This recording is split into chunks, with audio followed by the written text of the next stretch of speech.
ఇతని పేరు ప్రవీణ్ పగడాల అండి. ఇతని వీడియోస్ మీరు యూట్యూబ్‌లో చూస్తే షాక్ అయిపోతారండి. ఇతని వీడియోస్‌కి లక్షల్లో, కోట్లలో ఉన్నాయండి వ్యూస్.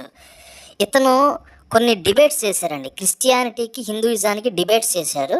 క్రిస్టియానిటీ గురించి ప్రతిదీ కూడా హిస్టారికల్‌గా విత్ ప్రూఫులతో నిరూపించాడండి. ఇతర మతోన్మాదులు ఉంటాడు. ఒక బాబా ఉంటాడండి. మన ఆంధ్రప్రదేశ్‌లో ఒక బాబా తిరుగుతా ఉంటాడు. ఒక్కదానికి సమాధానం చెప్పలేడండి. ఆ బాబా పేరు నేను చెప్పడం నాకు ఇష్టం లేదు గానీ ఒక్కదానికి కూడా సమాధానం చెప్పలేడు. ప్రవీణ్ పగడాల గారు క్రిస్టియానిటీలో నాకు నచ్చేది ఏంటంటే, ప్రతిదీ కూడాను విత్ హిస్టారికల్ ప్రూఫులతో నిరూపిస్తారు. ఇతర మతాల్లో మీరు చూసినట్లయితే వాటికి చారిత్రక ఆధారాలు ఉండవండి. క్రిస్టియానిటీలో నాకు నచ్చేది ఏంటంటే, విత్ ప్రూఫ్‌లు ఉంటాయన్నమాట. ఈ ప్రవీణ్ పగడాల అనే ఒక వ్యక్తి చనిపోయిన తర్వాత కూడాను ఇతని వీడియోస్ లక్షల్లో, కోట్లలో వ్యూస్ వస్తున్నాయంటే ఎంత పెద్ద ఫాలోయింగ్ ఉందో అర్థం చేసుకోండి. ఇతని వీడియోస్ చాలా బాగుంటాయండి. ప్రతి మాట కూడా వినాలనిపించేంత